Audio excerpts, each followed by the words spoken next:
Bismillahirrahmanirrahim. Bağışlayan və mehriban olan Allahın adıyla. Hər birinizə Allah mütəalının salamı olsun. Allah itaat və ibadətlərinizi inşallah ki, ən ali dərəcədə qəbul eləsin.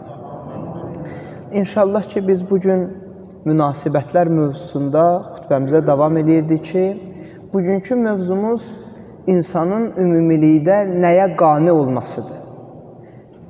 Əvvəlcə, çətin olan sözü əvvəldə deməyi əgər bacarsaq, insan qane olmağı bacarmır.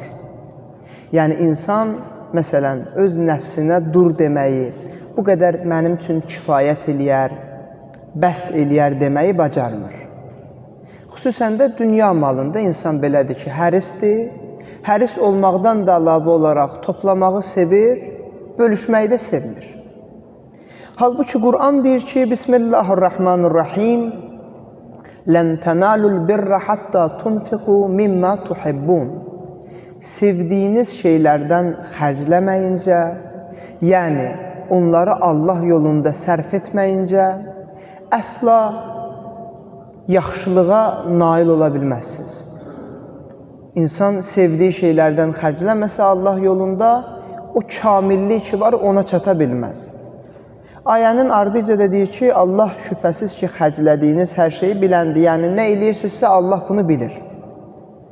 Amma diqqət eləsəz, insanların əksəriyyəti belə eləmir. Bəs necə eləyir?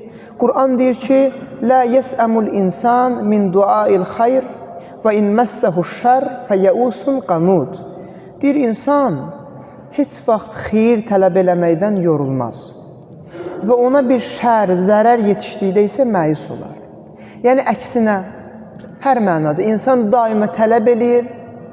Məsələn, əlində imkanı olsa da yenə də imkan tələb eləyir. Amma xərcləməyi əksər insanlar sevmir. Halbuki Allah mütəal insana bildirir ki, insan gərək xərcləməyi, xüsusən Allah mütəalın yolunda xərcləməyi bacarsın. Yəni, kimsə malı toplamaqla Allah yanında dəyərli olmur. Əksinə, onu Allahın xərclənilməsini istədiyi şeylərə xərcləməklə dəyərli olur. Bilirik. Amma nə qədər əməl edirik? Çox az əməl edirik. Səbəb də budur ki, insan öz nəfsinə dur deməyi bacarmır. İnsan öz tutumunu bilmir. Daima tələb edir. Tələb etdikdən də sonra görürsən ki, məsələn, imkanı zəif olanda günahları eləməzdi, imkan çoxaldıqda daha fərqli günahlar eləyir. Məsələn, nə çox adam var ki, o imkanı zəif olanda Allah yolundan çıxmırdı, imkanı yaxşılaşdıqca Allah yolundan çıxmağa başlayır. Niyə? Çünki insanlar düşünürlər ki, onların imkanları yaxşılaşdıqca onlar müstəqillik əldə edirlər. Qaruna diqqət edin, biz bunu demişik də. Quran deyir ki, Qarun əvvəlində ibadət edən insanıdır da. Hz. Musa əleyhissalama da iman gətirmişdi. Sərvəti çoxaldıqca getdikcə özünü azad hiss eləməyə başladı. Bir iş o yerə gəlib çatdı ki, zəkat verməmək üçün hətta Hz. Musaya böhtan atdı. İş o yerə gəlib çatdı ki, dedi ki, mən nə əldə eləmişəmsə, özüm əldə eləmişəm. Mən heç kim kömək eləməyim. Sonra nəticə nə oldu? Nəticə bu oldu ki, Allah ibrət üçün onu və onun sərvəti qarşıq evini yerə batırdı. Bu ibrətdir. Demək, mövzu bundan ibarətdir ki, insan öz tutumunu bilməlidir. İnsan qane olmağı bacarmalıdır. Biz həyatda elə bilirik ki, bizim imkanımız yaxşılaşdıqca xoşbəxtliyimiz artacaq. İslam deyir, belə deyil. Əksinə, insanın əgər imkanı çoxalırsa, təbiidir ki, onun əziyyəti də çoxala bilər. Çünki məsuliyyəti də çoxalır. Biraz səs gəlir. Peyğəmbər və Ali Peyğəmbərə salavat etsən elə inşallah. Məhəmməd və İmam Sadiq əleyhissalam da buyururdu ki, Mən qaniyə bimə rəzəqəhullah fəhuvə min ağnan nas. Deyir, kim əgər hər kəs ki, Allah Taala'nın ona bəxş elədiyinə qane olarsa, həmin şəxs insanların ən varlısı sayılar. İndi ən varlı olmaq üçün İslama görə biz bunu bir dəfə danışmışıq, amma bu mövzunun içində danışmağımız vacibdir deyə danışırıq.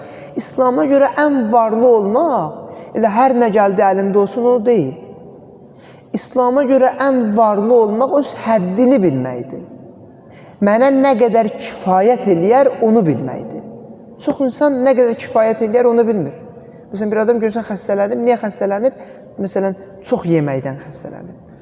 Həddini bilmir. Də həddini bilsəydi belə olmazdı. Elə baxsaz, mənəvi baxımdansa bunun əksinədir. Mənəvi baxımdan insan tələb eləyən olmalıdır. Amma maddi baxımdan bəli, insan öz həyat və güzaranını, yaşayışını təmin eləmək üçün çalışmalıdır. Amma bu cürünə yox ki, elə hər yolla mən nəsə əldə eləyim və düşünüm ki, mənim xoşbəxtliyim mənim maddi imkanımdan asılıdır. Belə ola bilməz. İslam'a görə belə deyil. Ona görə İmam Zeynul Abidin əleyhissalam buyururdu ki, Ra'aytul xayrə kulləhu qad ictəmə fi qat'it tammə əmmə fi əydin nas. Deyir, bütün xeyir və saadəti insanların əlində olan şeylərdən tamahın kəsilməsində gördüm. Deyir, xeyir, saadət nədir? İnsanların əlində olana tamah eləməyəsən. Onda var, nə yaxşı ki var, Allah mənim üçün uyğun və xeyirli bilsə, məndə də olacaq, amma çalışmağım şərti ilə. Amma belə olmasın, onda var, niyə məndə yoxdur? Ay, mənim bəxtim gətirmədi, elə Allah məndən niyə belə edir? Elə məsələ yoxdur. Öz həyatına baxmağı bacarmalısan və qane olmağı bacarmalısan. Bizim müasir dövrümüzün ən, belə desək, mənfi hallarından biri budur ki, insanlar qane ola bilmirlər. Heç kim bir çox hallarda heç bir mənada həddini bilmir.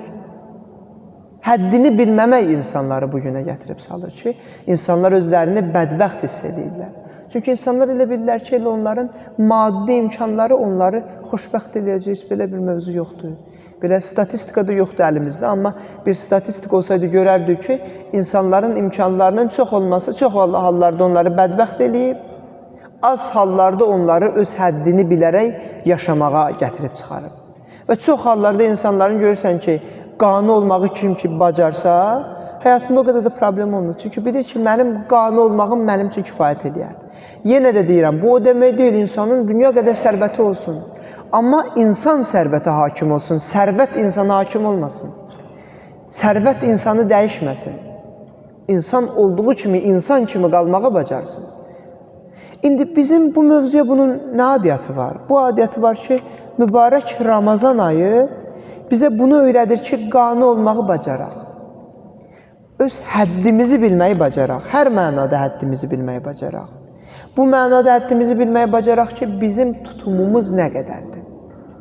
Özümüzü əlbəttə burada nəyəsə məcbur eləməkdən söhbət getmir. Belə deyək də, biz belə bəzən görürsən ki, bir müddətdən bir insanlar gedirlər, bir özlərini analiz edirlər də, tibbi baxımdan zəruridir ki, görəsən necəyəm, necə deyiləm. Bu mübarək Ramazan ayda insanın özünün özündə nə olduğunu bilməsi üçün, bir analiz eləməsi üçün bir aydır. Bu baxımdan da yanaşa bilərik məsələyə. Mənəvi tibbi baxımından. Yəni, mənəvi əhval-ruhiyyə baxımından insan görsün ki, mənim tutumum nədir və mən qane olmağı bacarıram, yoxsa bacarmıram. Yoxsa elə mən, belə deyim də, bir neçə saat nəsə yemədim, elə iftardan sonra o neçə saatın da əvəzini çıxdımsa, demək, mən elə heç nə bacarmamışam. Mənim elə fikrim elə yeməkdədir. Mən elə bir həddən o həddə elə gəlib çıxa bilməmişəm. Mən elə yolun əvvəlində ilişmişəm. Allah mütəal da istəyir ki, yox, insanlar bu mübarək Ramazan ayında bir toxluq yaransın da insanda. Həm fiziki baxımdan, ən əsası da mənəvi baxımdan. Bunlar da bir-birləri ilə, belə desək, düz mütənasibdir. Yəni, həm bu baxımdan insanda bir qane olmaq halı yaransın, həm də digər baxımdan. Və inşallah ki, Allah mütəaldan da istəyək ki, inşallah biz gələn dəfə bazar günü mövzumuzu davam edəcəyik ki, inşallah bu münasibətlər mövzusunun silsiləvi olaraq digər hissəsi ki var, bu da qadağalardır ki, insanın onlara yanaşmasıdır, insan zehniyyətinin qadağalara yanaşması barəsində.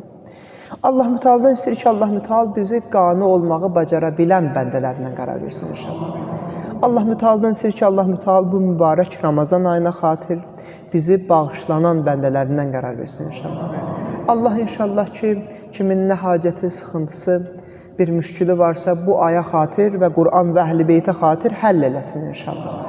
Allahdan istəyir ki, Allah övladı olmayanlara salih övlad nəsib eləsin inşallah. Allahdan istəyir ki, Allah bizi öz gözümüzdə kiçiltməmiş, başqalarının gözündə ucatmasın inşallah. İnşallah ki, Allah bu mübarək Ramazan ayına xatir bizi zəmanənin imamının xidmətçilərindən qərar versin inşallah.